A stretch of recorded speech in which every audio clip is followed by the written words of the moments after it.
Здравствуйте, компания Прогресс Авто. Краткий обзор вилочного погрузчика Mitsubishi грузоподъемностью 2,5 тонны на электротяге. Такая вот у него мачта. Все это дело шевелится влево-вправо. Здесь у нас состояние цепей. Думаю, видно. Все промазано. За всем в Японии хорошо следили. Гидроцилиндры, гидролинии.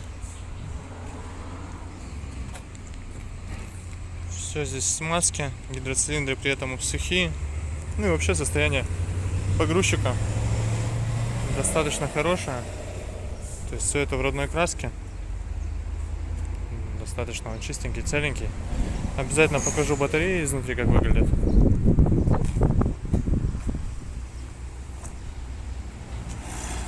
Так вот он выглядит сзади.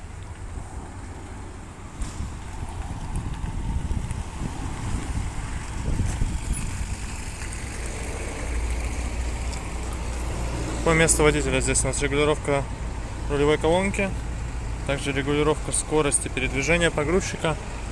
Вот так выглядит приборная панель, 1137 моточасов наработки у него. У нас рычажок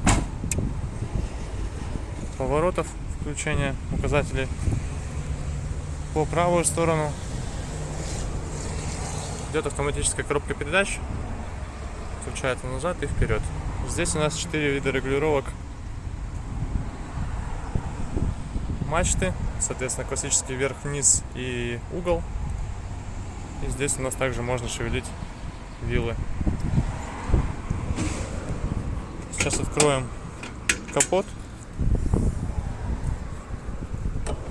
Гидроупоры, естественно, сами поднимают. Все это держится. Достаточно крепко они, кстати, держат. И вот так вот выглядит его двигатель. Ну, соответственно, это аккумуляторы. Все они в хорошем состоянии, все это работает отлично. То есть заряжаете и спокойненько работаете на нем. Что, конечно, интересно, что и непривычно, что максимально тихо он работает. То есть никаких абсолютно звуков не издает при движении. Это, конечно, интересно. Поэтому приезжайте, смотрите. Вот такой вот погрузчик большой грузоподъемности и абсолютно тихий.